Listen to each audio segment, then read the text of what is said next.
gozarme en tu poder. Bueno es alabarte, Señor, tu nombre, darte gloria, honra y honor. Por siempre bueno es alabarte, Jesús, y gozarme en tu poder. Porque grande eres tú, grandes son tus obras. Porque grande eres tú, grande es tu amor, grande es tu gloria. Porque grande eres tú, grandes son tus obras. Porque grande eres tú, grande es tu amor, grande es tu gloria. Bueno es alabarte, Señor, tu nombre, darte gloria, honra y honor. Por siempre bueno es alabarte, Jesús, y gozarme en tu poder. Bueno es alabarte, Señor, darte gloria, honra y honor. Por siempre bueno es alabarte, Jesús, y gozarme en tu poder. Porque grande eres tú, grandes son tus obras. Porque grande eres tú, grande es tu amor, grande es tu gloria. Porque grande eres tú, grandes son tus obras. Porque grande eres tú, grande es tu amor, grande es tu gloria. ¿Cuántos creen que es bueno adorarle? Nos fortalecemos en tu presencia, Señor. Tomamos ánimo de tu espíritu, Padre mío. Derrama de tu gracia en esta mañana sobre nuestras vidas. Llévate la tristeza, llévate la apatía y coloca alabanza para ti en nuestro corazón. Bueno es alabarte, Señor, tu nombre, darte gloria, honra y honor.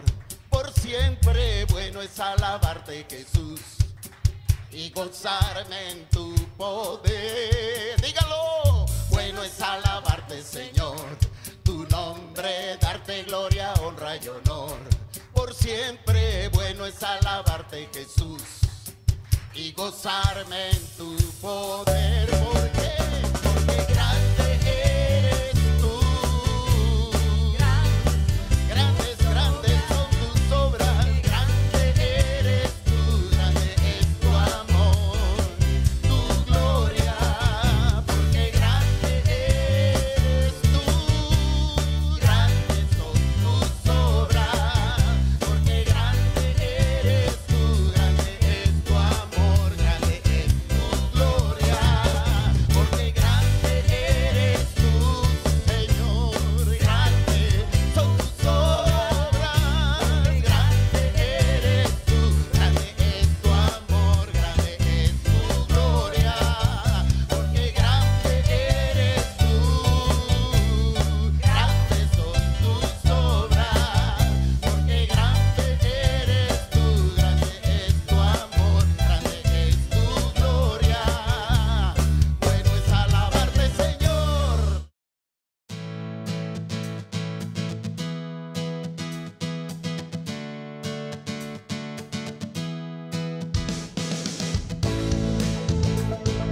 Cada uno dé como propuso en su corazón, no con tristeza ni por necesidad, porque Dios ama al dador alegre.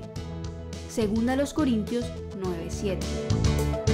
Si deseas apoyar la obra del Señor en MR, puedes hacerlo a través de consignación o transferencia electrónica a la cuenta de ahorros número 554-00000440 de Bancolombia, a nombre de Iglesia Ministerio de la Reconciliación, NIT 802-025-169-3.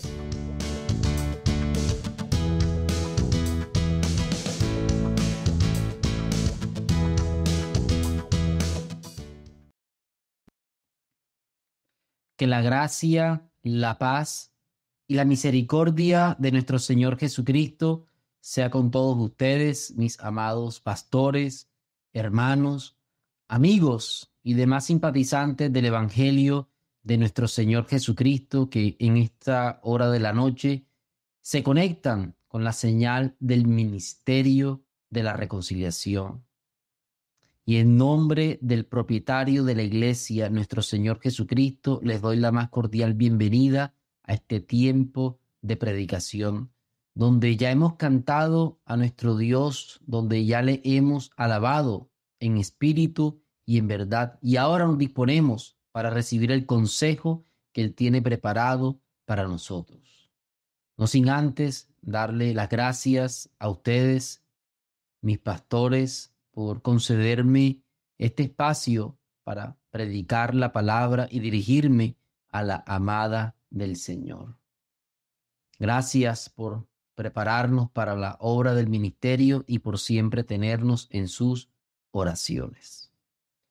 Bien, mis hermanos, vamos a orar. Hemos aprendido a depender de nuestro Dios y que todo lo que hagamos, sea de hecho o de palabra, lo hagamos en el nombre de Jesús. Y quiero hacerlo en el nombre de Jesús, y para eso les pido que me acompañen en este tiempo de oración. Padre que estás en los cielos, santificado sea tu nombre. Te bendecimos en esta hora. Te glorificamos, Señor. Te exaltamos y te damos a ti todo el honor y toda la gloria por los siglos de los siglos, Señor. Yo te pido perdón por mis pecados, yo te pido perdón por mis faltas, yo te pido perdón por cualquier cosa que te haya ofendido a ti, Señor. Que en esta hora no exista algún estorbo para que yo pueda ser un comunicador eficaz de tu palabra. Te pido que me concedas el denuedo necesario para dar a conocer el misterio de tu evangelio, al tiempo que le concedes la gracia a todos los oyentes que están conectados con nosotros en este servicio de alabanza y de predicación, que tú les concedes la gracia de entender el mensaje que tú quieres transmitir en esta hora. Señor, dice la palabra que si tú no edificares la casa, en vano lo hacen los edificadores. Y también dice que Pablo sembró, Apolos regó, pero eres tú quien da el crecimiento. Así que colocamos este tiempo en tus manos para que seas tú dándole el crecimiento a este tiempo de predicación. Yo me he preparado, yo he estudiado, he recibido de ti el mensaje que debo transmitir, pero ahora que estoy predicándolo, que lo estoy ministrando, dame las palabras, dame la fuerza en mi espíritu y en mi hombre interior para poder transmitirlo con el denuedo y con el poder y con la gracia necesaria para que esta palabra sea de edificación a todos los que están conectados con nosotros. Te damos las gracias y colocamos este tiempo en tus manos. En el nombre de Jesús. Amén y amén. Bien, mis queridos hermanos, vamos a darle inicio a nuestro tiempo de predicación. Para ello vamos a hacer una lectura bíblica. Vamos a tomar nuestro texto base en la carta a los Efesios, capítulo 2, versículo 1. Nuestro texto base es Efesios, capítulo 2, versículo 1 al 5. Y dice la palabra en el nombre de Jesús. Y Él os dio vida a vosotros cuando estabais muertos en vuestros delitos y pecados, en los cuales anduvisteis en otro tiempo, siguiendo la corriente de este mundo, conforme al príncipe de la potestad del aire, el espíritu que ahora opera en los hijos de desobediencia, entre los cuales también todos nosotros vivimos en otro tiempo, en los deseos de nuestra carne, haciendo la voluntad de la carne y de los pensamientos, y éramos por naturaleza hijos de ira, lo mismo que los demás. Pero Dios, que es rico en misericordia por su gran amor con que nos amó, aun estando nosotros muertos en pecado, nos dio vida juntamente con Cristo. Por gracia sois salvos. Donde quiera que usted esté, mi querido hermano, vamos a repetir nuevamente, por gracia sois salvos. Y este es el título del mensaje que tenemos en esta noche. Por gracia sois salvos. En el cristianismo se destacan dos tipos de vertientes normalmente. Los que siguen las obras como medio de salvación, las obras de la ley, y los que creen que la salvación solo es posible obtenerla por la gracia y los méritos de Cristo. Ahora, en el Nuevo Testamento, el Espíritu Santo claramente nos revela que la salvación no es por las obras de la ley. ¿Cuál ley? La ley que Dios le dio a Moisés en el Sinaí para que el pueblo pudiese cumplir. Pero en el transcurso de la revelación, después en el devenir del Antiguo Testamento y luego en el Nuevo Testamento, quedó claro en la revelación del Espíritu Santo que la salvación no venía por esas obras de la ley. Ahora, no obstante, esta ley que Dios le dio a Moisés, esta ley es santa. ¿Por qué? Porque ella describe el carácter santo de Dios. Su uso legítimo no era para salvar a los pecadores y mucho menos para santificar a los que ya somos salvos. Ahora, entonces, ¿cuál era ese uso legítimo? En Romanos 3:19 dice, pero sabemos que todo lo que la ley dice, lo dice a los que están bajo la ley, para que toda boca se cierre y todo el mundo quede bajo el juicio de Dios. Verso 20. Ya que por las obras de la ley, ningún ser humano será justificado delante de él. Esto es lo que venía diciendo. Y aquí viene, porque por medio de la ley es el conocimiento del pecado. Este es el uso legítimo de la ley. La ley trae el conocimiento del pecado. ¿Por qué? Porque el mismo apóstol Pablo, en el capítulo 7 de Romanos, versículo 7, dice, ¿qué diremos pues? ¿La ley es pecado? En ninguna manera. Pero yo, dice el apóstol Pablo, pero yo no conocí el pecado sino por la ley. Ahí está afirmando lo que él mismo escribió al final del verso 20 en el capítulo 3 de Romanos. Pero yo no conocí el pecado sino por la ley, porque tampoco conociera la codicia si la ley no dijera, no codiciarás. Entonces, como conclusión de esto, ¿qué puedo decir? La ley solamente fue dada para que el hombre pudiera conocer que era un pecador. Todo aquel que utilice las obras de la ley para alcanzar la salvación y para santificarse, no está caminando en el camino correcto. Está yendo por otro camino. Y ese camino no lo va a conducir al cielo, no lo va a conducir al Señor.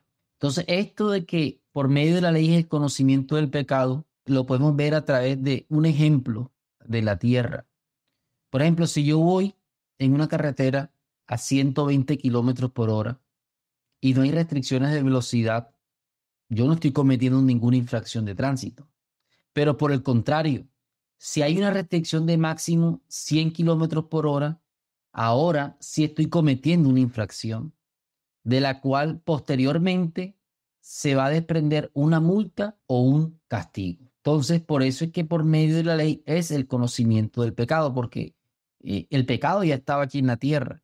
Pero ¿qué hace la ley? Le da nombre al pecado y le permite al hombre darse cuenta que está codiciando, le permite al hombre darse cuenta que está mintiendo, que está adulterando. ¿Ok? La ley revela el parámetro divino de Dios. Ya lo dije al principio, la ley es santa. Y entonces, a medida que un pecador compara su conducta con lo que ella dice, éste podrá darse cuenta de su pecado y cuán alejado está de Dios.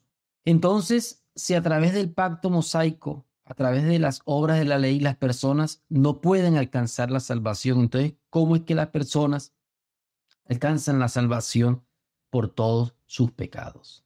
Bueno, la respuesta es el título de este compartir o de esta predicación. Por gracia sois salvos. Así que la salvación, ¿cómo la obtiene el hombre? No por las obras de la ley, sino por la gracia de Dios. Desde el Antiguo Testamento, los profetas hablaron acerca de estas cosas. Pero en el Nuevo Testamento, el Espíritu Santo usó claramente a los apóstoles para detallar cómo era que los hombres iban a obtener esta salvación.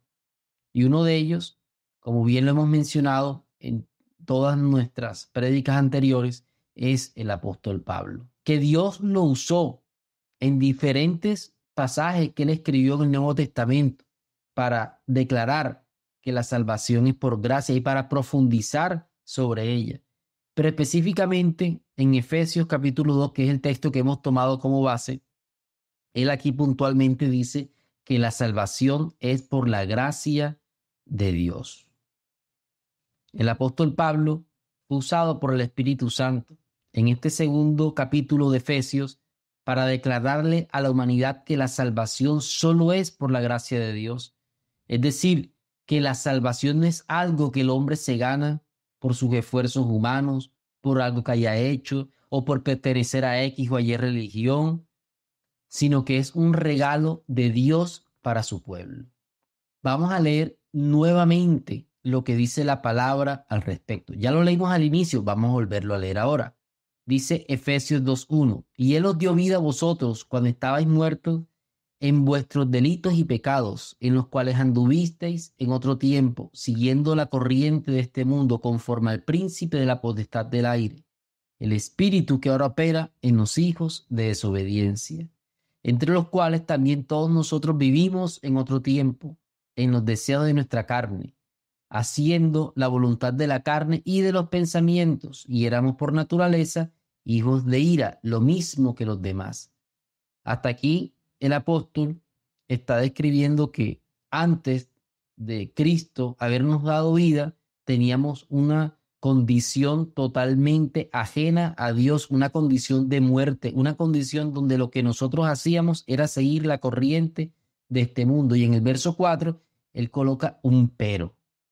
Pero Dios, que es rico en misericordia, por su gran amor con que nos amó, aun estando nosotros muertos en pecados, nos dio vida juntamente con Cristo. Y ahí viene entre paréntesis, explicando o dando un resumen de lo que se estaba diciendo anteriormente. Por gracia sois salvos. Y en el verso 6 dice, y juntamente con Él nos resucitó y asimismo nos hizo sentar en los lugares celestiales con Cristo Jesús, para mostrar en los siglos venideros las abundantes riquezas de su gracia en su bondad para con nosotros en Cristo Jesús. Y aquí viene y lo dice nuevamente, porque por gracia sois salvos, por medio de la fe. Y esto no de vosotros, pues es don de Dios, no por obras, para que nadie se gloríe. Y en el verso 10, que hasta aquí vamos a llegar en esta lectura, dice, porque somos hechura suya, creados en Cristo Jesús para buenas obras, las cuales Dios preparó de antemano para que anduviésemos en ellas. Amén. En el verso 8, donde el apóstol dice, porque por gracia sois salvos, él aquí está dando una conclusión de lo que viene diciendo desde el verso 1 hasta el verso 7. Porque para él introducir esta declaración acá, de que somos salvos por la gracia de Dios, él primero explica o primero da las razones por qué a través de la gracia era la única manera que nosotros fuésemos salvos de todos nuestros pecados, fuéramos salvos de la ira de Dios. Y explicando un poco este pasaje, en el verso 1, el apóstol empieza a ministrar acerca de que Cristo nos dio vida. ¿A quién? A la iglesia. Recordemos que aquí Pablo le está hablando a una iglesia. ¿A cuál iglesia? A la iglesia que está ubicada en Éfeso, la iglesia de los Efesios. Entonces, él le está ministrando a ellos diciendo, Él os dio vida a vosotros. Ahora, cuando Él está hablando a ellos, a nosotros también está hablando con ellos. Y nos está diciendo a nosotros también que Él nos dio vida a nosotros cuando estábamos muertos en nuestros delitos y pecados. Nótese, no cuando estábamos riéndonos en nuestros delitos y pecados, no cuando estábamos enfermos en pecado, no, era cuando estábamos muertos en nuestros delitos y pecados. Él nos dio vida, no cuando estábamos preguntando por Dios, no cuando estábamos buscando al Señor, no, nos dio vida cuando estábamos bien alejados de nuestro Dios. Es más, ese estado de muerte que el apóstol Pablo describe en esta primera parte ¿Qué significa? Teníamos un estado de separación con nuestro Dios. Entre nosotros y Dios había una gran división. Y esa es la división que persiste en todo aquel que hoy día no ha creído ni ha entregado su vida a Jesucristo. Miremos lo que dice la palabra en Isaías 59, versículo 1 y 2. Isaías 59, versículo 1 y 2. Dice: He aquí que no se ha cortado la mano del Señor para salvar, ni se ha grabado su oído para oír, pero vuestras iniquidades han hecho división. Aquí está lo que venía diciendo: vuestras iniquidades han hecho división entre vosotros y vuestro Dios, y vuestros pecados han hecho ocultar de vosotros su rostro para no oír. Entre todos los pecadores y Dios hay un grande abismo, hay un abismo impasable para el ser humano, en el cual el hombre de ninguna manera, de ninguna forma puede pasar de un lugar a otro. ¿Y ese abismo en qué se traduce? Se traduce en vidas alejadas de Dios, vidas sin Cristo, vidas tristes, vidas llenas de muerte en lo más profundo de sus corazones, vidas sin esperanza alguna, vidas sin Dios en este mundo. Como dice Efesios 2:12, que en aquel tiempo estabais sin Cristo, alejados de la ciudadanía de Israel y ajenos de los pactos de la promesa. Y aquí viene: sin esperanza y sin Dios en el mundo. Esa era nuestra condición cuando estábamos sin Cristo. No teníamos ni esperanza, ni teníamos Dios en este mundo. Y ese es el estado de todo aquel que está sin Cristo. Si tú estás aquí siguiendo este servicio, querido amigo, y tú estás sin Cristo, este es tu estado. Tú estás sin esperanza y sin Dios en este mundo. Y yo quiero que tú analices esto con profundidad, de cómo así que sin Dios en el mundo. Porque quizás tú crees que por haber pertenecido a X o Y religión, o porque nunca has cometido un pecado escandaloso a los ojos del hombre, porque nunca has estado en una cárcel, porque nunca has tenido un vicio alguno, tú tienes Dios. Porque fuiste el mejor de la escuela, porque fuiste el mejor de la universidad, porque tienes un trabajo donde estás bien remunerado, eres admirado y reconocido en el lugar donde tú te desempeñas, porque tienes una empresa muy próspera. Tú piensas que tú tienes Dios. No, porque yo tengo mucho dinero y comparto con todas las personas, yo tengo Dios. No, eso no es lo que dice la palabra. La palabra dice que todo aquel que está sin Cristo está sin Dios en el mundo, y esa es una realidad, que si tú quieres venir a Cristo y si tú quieres que Él te salve y Él te libre de la ira venidera, tú tienes que reconocer que no tienes Dios en este mundo y tienes que decirle: Cristo, ven y sálvame. Yo quiero tener Dios en este mundo y yo quiero que tú seas mi Dios, porque reconozco hoy que estoy perdido completamente en esta vida. Es más, la palabra claramente dice en primera carta de Juan, capítulo 3, versículo 9, ¿de quién es la persona que practica el pecado? Dice: es del diablo. Eso no lo digo yo, lo dice la palabra y tú lo puedes buscar. Perdón, no es 3:9, sino 3:8. Dice: el que practica el pecado es del diablo, porque el diablo peca desde el principio. Esa es una de las verdades que más a mí me puso a temblar cuando yo leí eso en el principio de mi vida como creyente y como seguidor de Cristo, como discípulo de Él.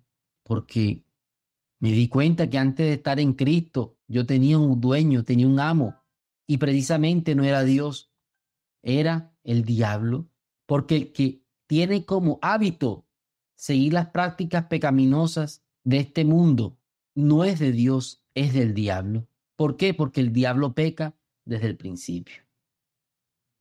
Si a ti te han dicho que porque te bautizaron de bebé ya tienes Dios y estás salvo, esto es una gran mentira, porque para tener Dios en este mundo debes primero arrepentirte de tus pecados y creer de manera consciente que Cristo es tu Salvador y Señor. De hecho, la palabra dice en primera carta a Timoteo, capítulo 2, versículo 5, que el único mediador entre Dios y los hombres es Jesucristo. Es decir, que el gran abismo que hay entre Dios y los hombres por causa de sus pecados, Cristo es ese camino o puente, si se pudiese decir así, que te puede llevar a Dios. Por eso la palabra dice en el Evangelio según Juan que Jesucristo es el camino, la verdad y la vida, y nadie viene al Padre sino a través de Él. Él es el camino. ¿Por qué? Porque Él es el que te conduce de ese gran abismo en el que tú te encuentras. Él es el que te saca de ese estado en el que tú te encuentras. Es el único que te puede llevar al Padre, Jesucristo. Es el único. No hay otro camino. No es cierto ese dicho que está aquí en la tierra que dice que todos los caminos conducen a Roma. No, ese dicho no es cierto. Jesucristo es el único que es el camino, es el único que es la verdad y es el único que es la vida. Entonces, para concluir este punto, el estado de muerte que Pablo relata en Efesios 2:1 es un estado de lejanía de Dios, donde hay un gran abismo entre Dios y el mundo pecador, un estado de lejanía donde el hombre está entregado completamente a los deseos del pecado que hay en su vida. El apóstol Pablo sigue diciendo que cuando una persona está muerta en delitos y pecados, sigue la corriente de este mundo. Eso lo está diciendo en el verso 2. Conforme a Satanás, sí, hermano, conforme al príncipe de la potestad del aire, conforme a Satanás o al diablo. Es decir, el hombre que está sin Cristo, el hombre que está sin Dios en este mundo, ¿qué sigue? Sigue el mal ejemplo de todas las personas que hay en este mundo. Sigue los caminos torcidos de este mundo, y vaya que son torcidos, porque el líder de esa corriente no es Dios, es Satanás. Que el Señor lo reprenda en esta hora.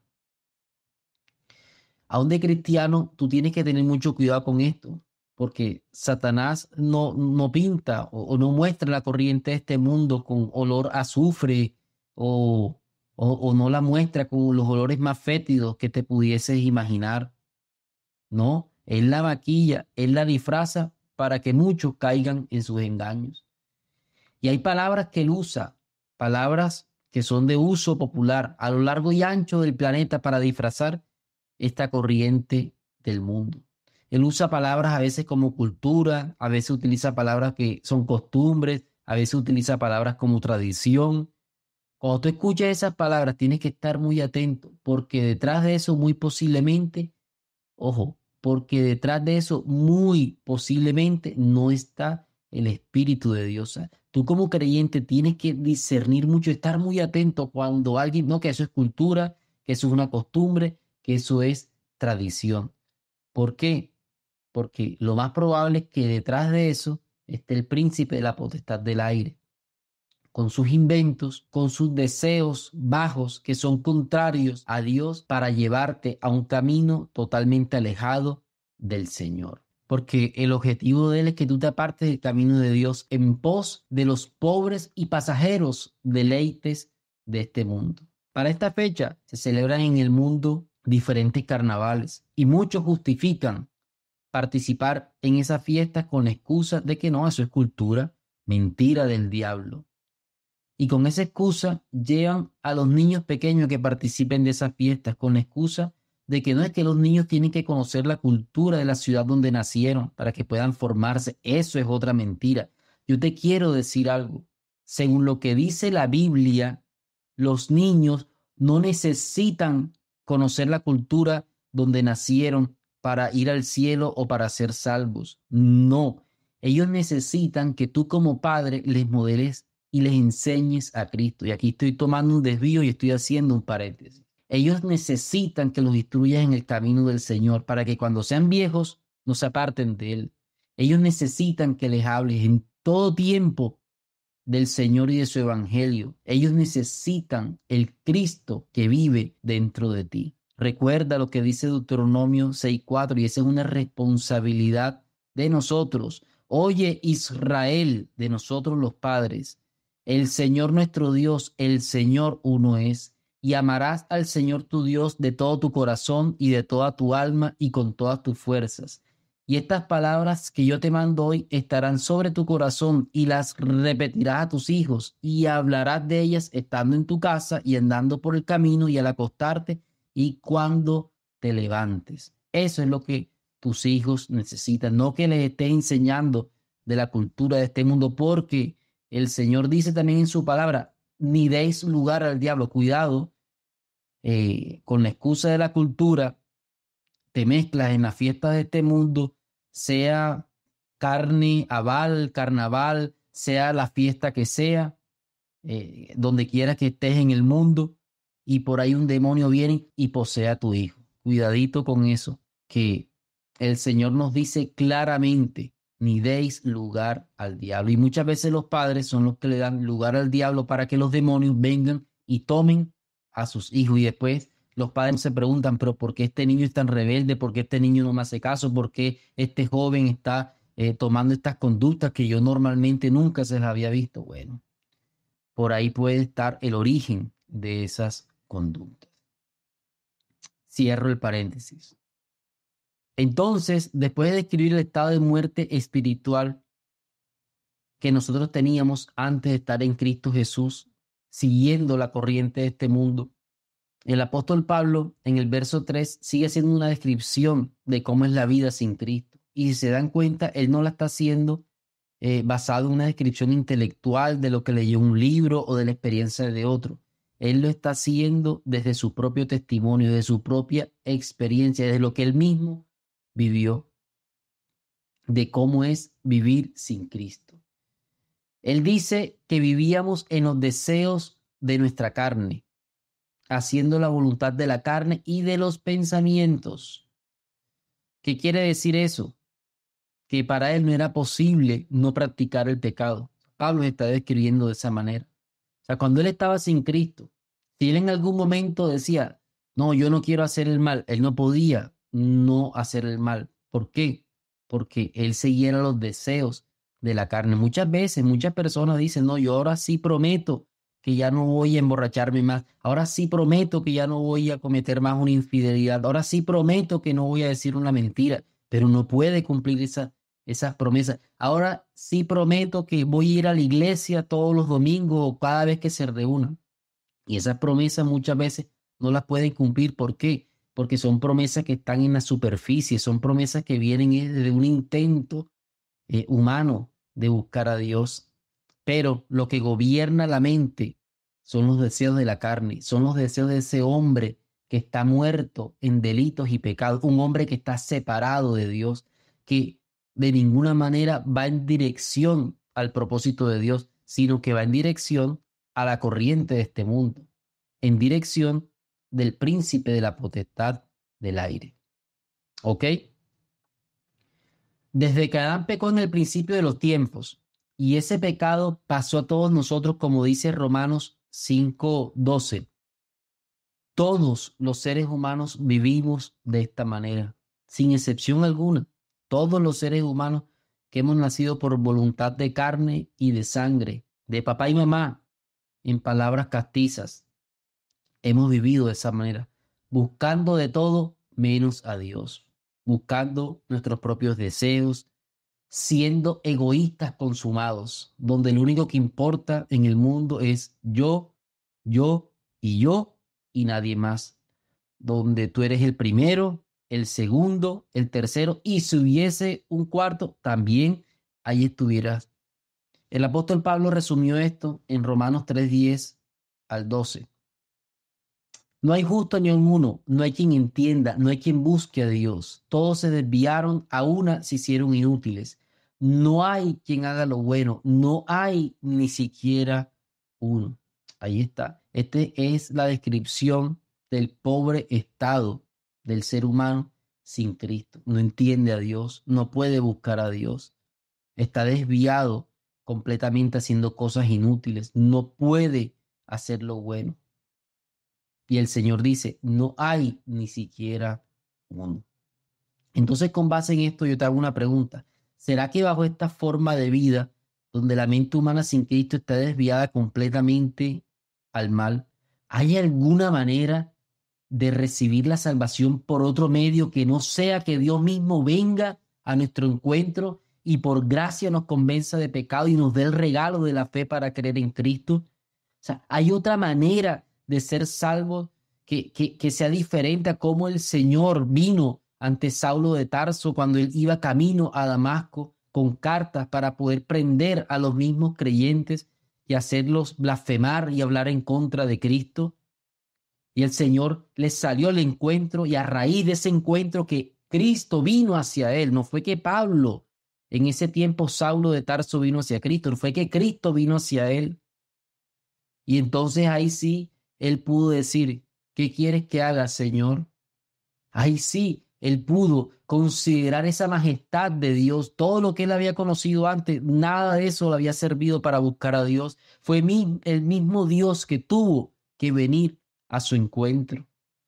¿Será que hay otra manera de poder alcanzar la salvación después de que el ser humano está completamente apartado, está completamente caído en sus delitos y pecados? Ese era tu estado, hermano, antes de estar en Cristo Jesús. Y yo te digo estas cosas para que tú valores la salvación que el Señor te ha dado. ¿De dónde te sacó el Señor? No olvides nunca las misericordias que el Señor hizo contigo. Porque si tú olvidas esas cosas, caes en el riesgo de perder sensibilidad y de que el evangelio y la gracia, cuando tú la escuches, no te dé ni frío ni calor. Eso te puede pasar si tú te olvidas de dónde te sacó Cristo. Teniendo en cuenta esto, mira, solamente un milagro de Dios podía salvar al ser humano. Solamente un milagro. Solo una intervención divina, sobrenatural de nuestro Dios podía llevarnos a Él. Y aquí es donde yo bendigo al Señor y le alabo en esta hora con todas las fuerzas de mi corazón. Porque miren lo que viene a continuación en este pasaje que hemos leído. Pero Dios, que es rico en misericordia, bendito sea su nombre. Pero Dios, que es rico en misericordia, por su gran amor con que nos amó, aun estando nosotros muertos en pecados, nos dio vida juntamente con Cristo. Ahí está clarito y a todo color. Por gracia somos salvos, porque Dios nos amó. La base de nuestra salvación es el amor de Dios hacia nosotros. Esa es la base de nuestra salvación, que Dios nos amó. Dice, por su gran amor con que nos amó, aun estando muertos en pecados, nos dio vida juntamente con Cristo. O sea, la base de nuestra salvación no son nuestras obras, no son nuestros fallidos intentos humanos, sino el amor de Dios hacia mí y hacia ti, mi querido hermano, que está siguiendo este mensaje en esta hora.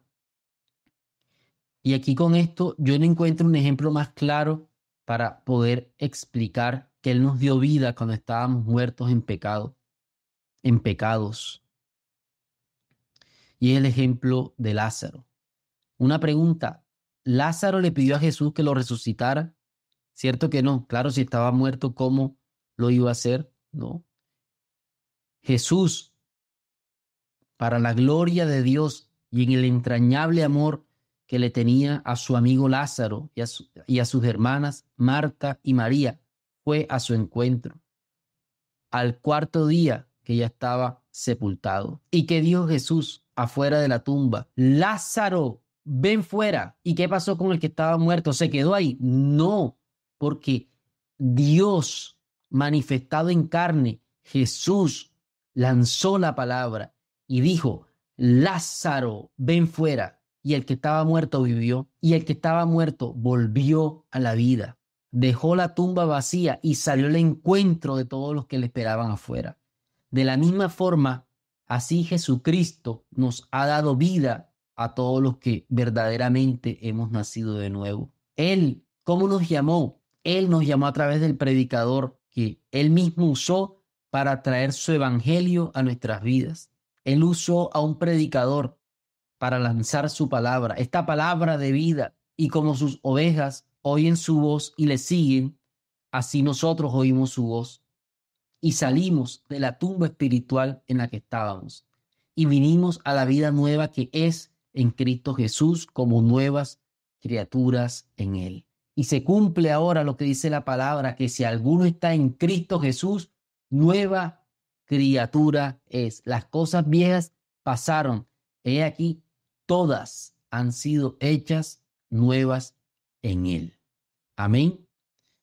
Así que en ese estado de muerte en el que nosotros nos encontrábamos, el Señor nos levantó. Y por eso la palabra dice que Él nos dio vida cuando estábamos muertos en nuestros delitos y pecados.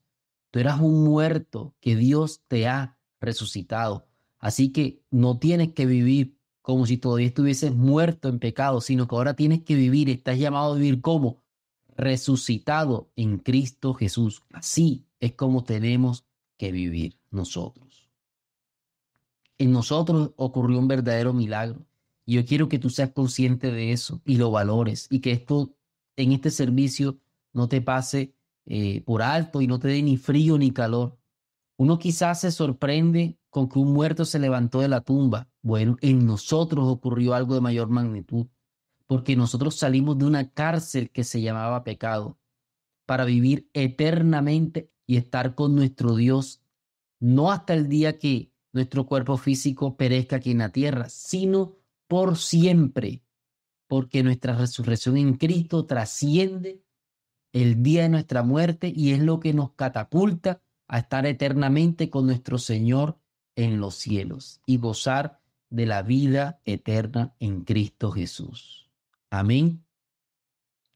Así que de esa cárcel que dice la palabra que Satanás a sus presos jamás le abrió la cárcel. Esa cárcel se llama pecado. Ahí estábamos encerrados nosotros. Nosotros no podíamos hacer algo diferente que practicar y vivir en el pecado. Nosotros no sabíamos nada diferente. Pero gracias al Señor, ahora hemos resucitado y por gracia somos salvos. Entonces yo te quiero volver a hacer esa pregunta. ¿Tú encuentras alguna manera diferente en la que nosotros pudiésemos ser salvos?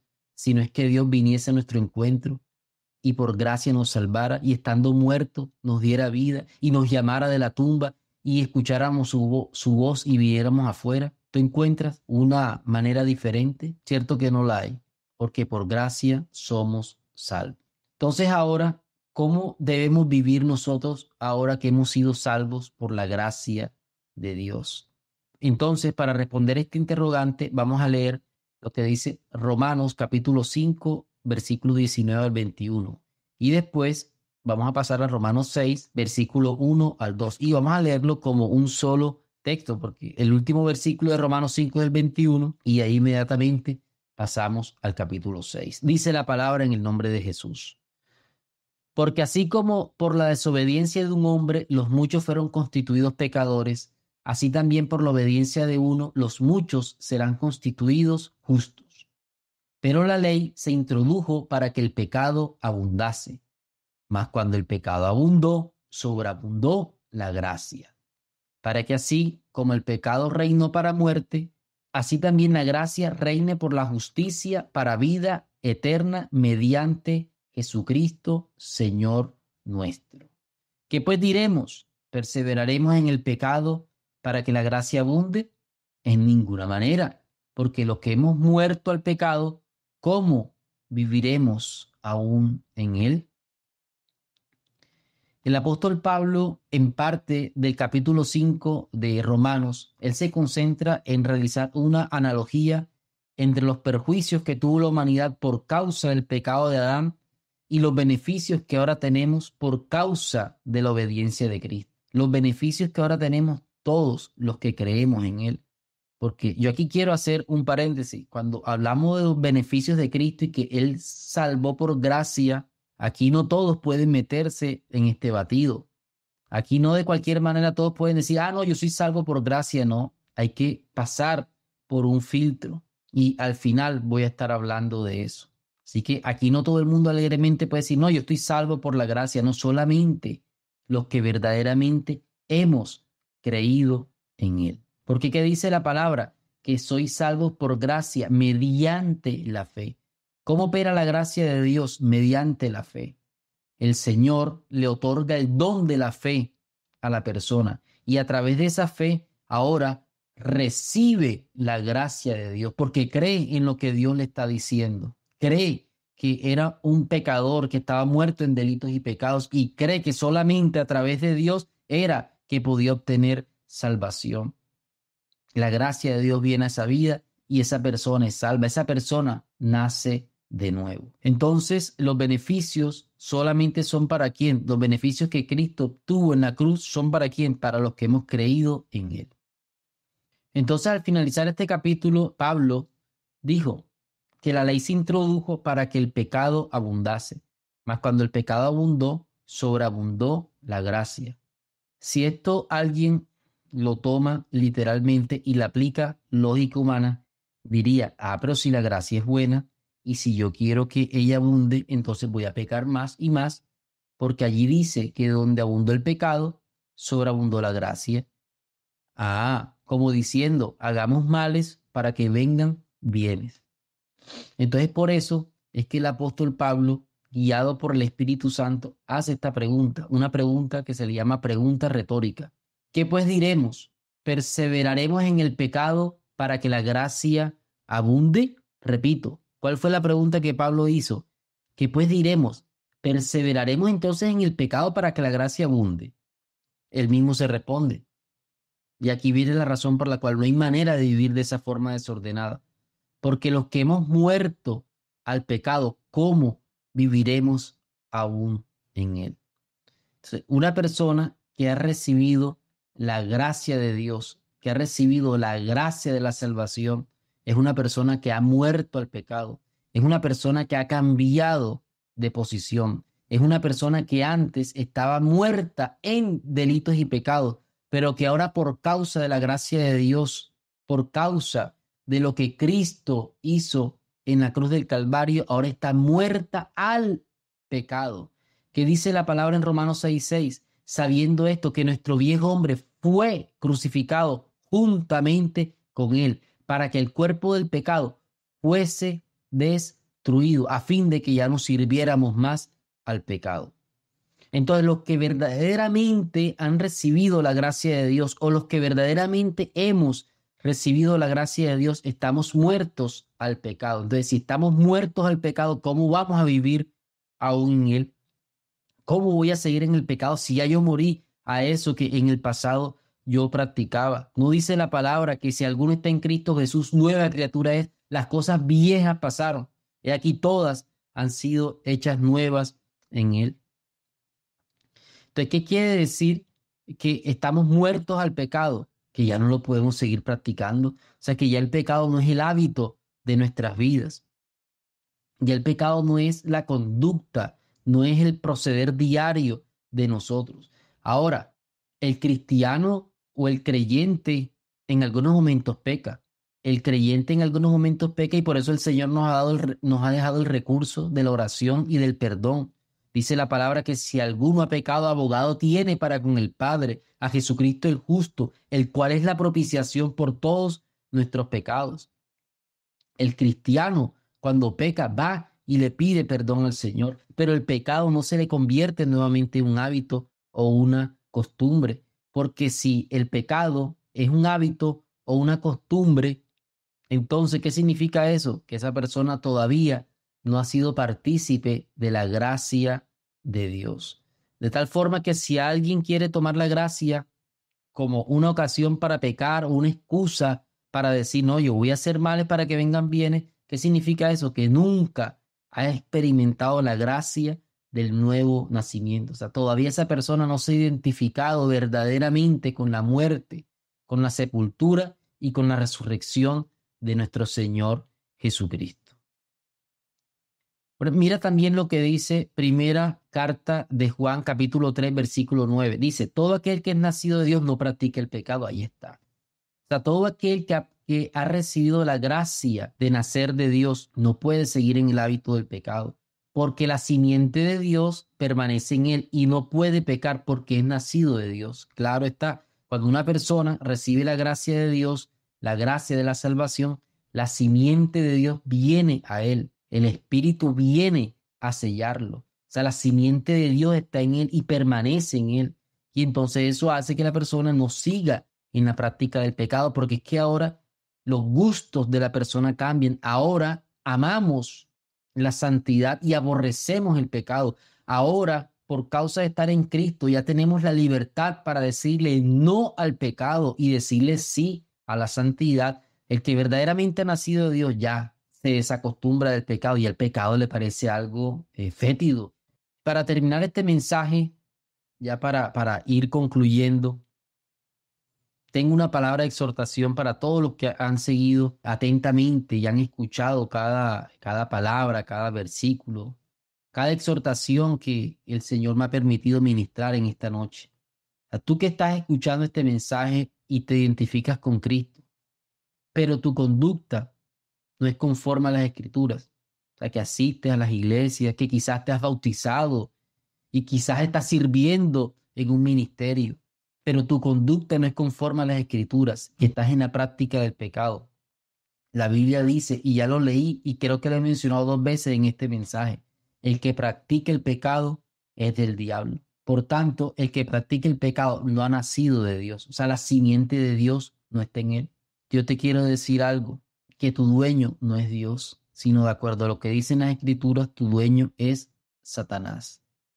Porque dice la palabra, y te lo vuelvo a repetir, porque el que practica el pecado es del diablo. Quizás tú dices, yo he sido salvo por la gracia de Dios, pero si tu conducta no lo demuestra, yo te invito a que te revises, porque lo más probable es que hayas recibido la gracia de Dios en vano. Y el Señor trae mensajes como estos para que reacciones y salgas del engaño en el que te encuentras, creyendo que estás salvo cuando no lo estás.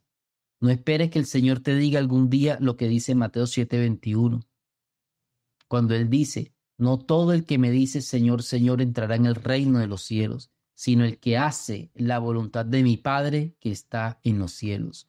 Muchos me dirán en aquel día, Señor, Señor, ¿no profetizamos en tu nombre y en tu nombre echamos fuera demonios y en tu nombre hicimos muchos milagros?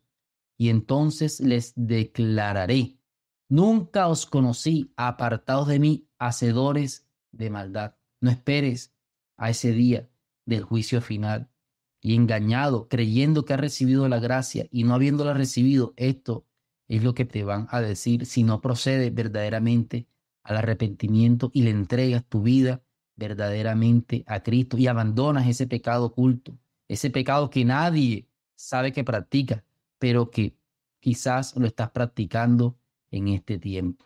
Si por el contrario tú has recibido la gracia de Dios y tu confianza no está en las obras, sino en los méritos de Cristo, en lo que Él hizo por ti en la cruz del Calvario. O sea, tú sabes que tu salvación depende. Si a ti te preguntaran, ¿tú por qué eres salvo? Yo soy salvo porque Cristo murió por mí en la cruz del Calvario y Él pagó por todos mis pecados. Esa es la razón de mi salvación. Y si tu conducta refleja la obra regeneradora que Cristo ha hecho en tu vida, yo te invito a que sigas firme en esta gracia, que sigas creciendo en gracia, que sigas creciendo en esta gracia que el Señor te ha dado, que por gracia sigas santificando tu vida cada día más. Y como dicen las Escrituras, el que está firme, mire que no caiga. Y para todos los amigos que están aquí conectados con nosotros y que nunca han entregado su vida a Cristo, que no están relacionados con la vida de la iglesia, si tú has escuchado este mensaje, ya sabes cuál es tu posición actual si estás sin Cristo. No tienes Dios en este mundo y hay un gran abismo que te separa de Dios. Y si tú te mueres en ese estado, mi querido amigo, con mucho dolor te lo digo, no vas a ir al cielo, vas a ir al infierno, a ese lugar de destrucción que está preparado para Satanás y todos los ángeles que se rebelaron con él en el cielo, y para todo aquel que no ha querido creer y no ha aceptado a Jesucristo como Salvador y como su Señor en esta tierra. Y con mucho dolor te digo esto, pero te animo que reacciones, te animo a que recibas a Cristo como tu Salvador. Recuerda, Él es el único mediador para llevarte a Dios. No hay, entre comillas, santo o imagen alguna que pueda llevarte a Dios. No es el apóstol Pedro, no es el apóstol Pablo, no es el apóstol Juan, no es María, sino solamente Cristo el que puede llevarte a Dios. Coloca tu confianza en los méritos de Cristo, que Él hizo en la cruz lo que tú nunca has hecho y lo que nunca podrás hacer, que es recibir el castigo por tus pecados. Dice la palabra que la salvación es por gracia mediante la fe. Así que en esta hora, por la fe, yo te ruego que recibas esta verdad que hemos compartido y arrepiéntete de todos tus pecados. Entrégale tu vida a Cristo y comienza a vivir una vida en santidad, alejado de la práctica del pecado. Únete a una congregación y si es la de nosotros, los brazos estarán abiertos poder atenderte y recibirte como un hermano en Cristo Jesús. Y bien, mis queridos hermanos, con esta palabra de exhortación, de ánimo y de llamado a mantenernos firmes, damos por finalizado este tiempo de predicación. Creo que esta palabra ha sido de edificación y así lo recibo en el Señor. Y mi oración al Señor es que sea Él dándole crecimiento a esta palabra y Él la confirme con los milagros y las señales que han de seguir esta palabra que ha sido predicada y sobre todo concediendo nuevos nacimientos, el milagro más grande que se puede operar en esta vida, que es que alguien nazca de nuevo, deje su vida de pecado y abrace a Cristo como su Señor y Salvador. Vamos a orar, vamos a darle gracias al Señor porque Él ha sido bueno. Él me ha asistido para compartir la palabra y en mi debilidad Él me ha ayudado a predicar. Padre, en el nombre de Jesús, te damos gracias a ti, bendito Dios, por concedernos este espacio para compartir tu palabra. Padre, tú sabes, Señor, que te pedí en el secreto que me dieras un mensaje, Señor, que tú le quisieras compartir a la iglesia, Señor, a todos los que iban a estar conectados o que con posterioridad iban a escuchar este mensaje. Y creo que tú me diste la palabra, Señor, que tú querías que recordáramos que somos salvos por gracia, mediante la fe. Y esto no de nosotros, pues, es un don tuyo. Y también, Padre Santo, creo, Señor, que tú querías que recordáramos que al recibir la salvación por gracia, nuestra conducta debe reflejar en gratitud a ti un comportamiento acorde a lo que dicen las Escrituras. Un comportamiento donde ya no exista tacha alguna en nuestra manera de vivir, Señor. Padre, yo te pido, Señor, que seas tú tocando los corazones y las vidas en esta hora, Señor. Sé tú trayendo un despertar a todo aquel que está dormido, Señor. Sé tú trayendo, Señor, una reacción positiva a todo aquel que creyendo estar salvo no lo está, Señor. Y ha recibido la gracia en vano y creyendo que por gracia está salvo, no va camino al cielo, sino al infierno. Oh Padre Santo, escudriña tú los corazones, Señor, y trae tu convencimiento, trae tu convicción total de pecado a aquel que aún no ha sido convencido de pecado. Señor, salva a todo aquel que está aquí conectado con nosotros y no tiene salvación, no te tiene a ti, no te conoce, está sin Dios en este mundo. Oh Padre, oramos, tú que eres rico en misericordia y tú das vida a los que están muertos en delitos y pecados, tú des vida en esta hora, Señor, y todo aquel que está en una tumba fría, Señor, en una tumba de pecado, tú lo saques a vida nueva, Señor, para que puedan vivir una vida agradable a ti en Cristo Jesús. Padre, yo te pido por todos mis hermanos, Padre, que han recibido la gracia de Dios en verdad, que están firmes en esta gracia, Padre, que se puedan mantener firmes, Señor, siempre valorando el regalo de la salvación, valorando de dónde tú nos trajiste, valorando que tú nos saliste al encuentro, que no fuimos nosotros los que te buscamos, sino que tú nos saliste al encuentro cuando no estábamos preguntando por ti. Que nosotros siempre podamos valorar estas cosas, Señor, y esto genere gratitud en nuestros corazones y por causa de esta gratitud te sirvamos, por causa de esta gratitud prediquemos tu palabra, por causa de la gratitud que hay en nuestros corazones tengamos una actitud decidida de hacer tu voluntad, no escogiendo nosotros qué hacer y qué no hacer, sino haciéndola toda a plenitud. Padre, yo también coloco en tus manos, Señor, a todo aquel que está en esta hora padeciendo de alguna enfermedad, padeciendo de alguna dolencia. Oh Padre, confirma tu palabra, Señor. Confirma tu palabra trayendo sanidad a las vidas. Llévate toda enfermedad, llévate el cáncer, Señor. Llévate todo problema coronario, todo problema renal, Señor. En el nombre poderoso de Jesús. Sé tú actuando en esta hora, Padre. Sé tú haciendo lo que la ciencia médica no ha podido hacer, Señor. Te lo pido en el nombre poderoso de Jesús. Y también te pedimos, Señor, nos unimos para que seas tú libertando a los cautivos, Señor, a todo aquel, Padre Santo, que está aquí con nosotros de manera virtual, Señor, y algún espíritu inmundo lo ha asediado por mucho tiempo, Señor, lo ha poseído. Padre, tú eres poderoso para traer libertad a esa vida en el nombre poderoso de Jesús. Dice tu palabra que si el Hijo os libertare, seréis verdaderamente libres y conoceréis la verdad y la verdad os hará libre.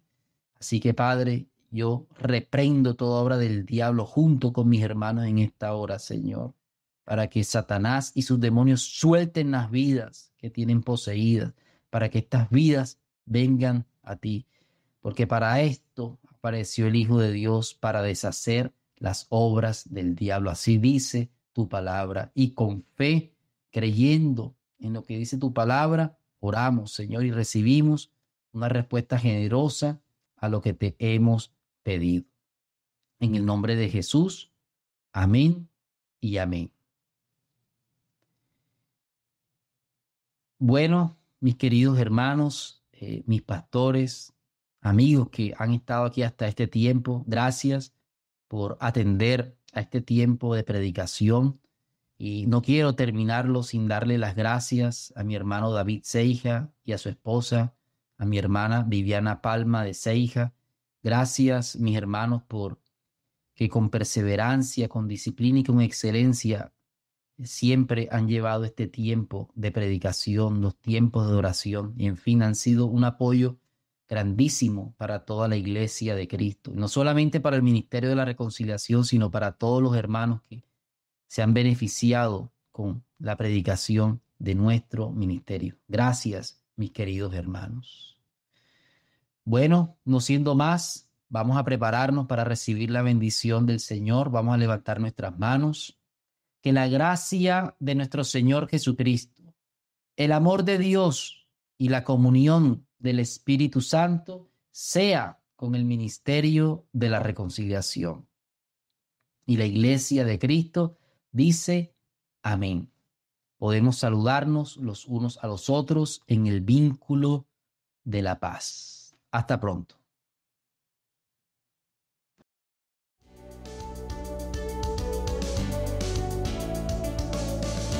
Esperamos en el Señor que esta transmisión haya sido de edificación para tu vida. No olvides suscribirte y seguirnos en nuestras redes sociales. Te esperamos en una nueva ocasión. Iglesia, Ministerio de la Reconciliación, llenando la tierra del conocimiento de la gracia de Dios.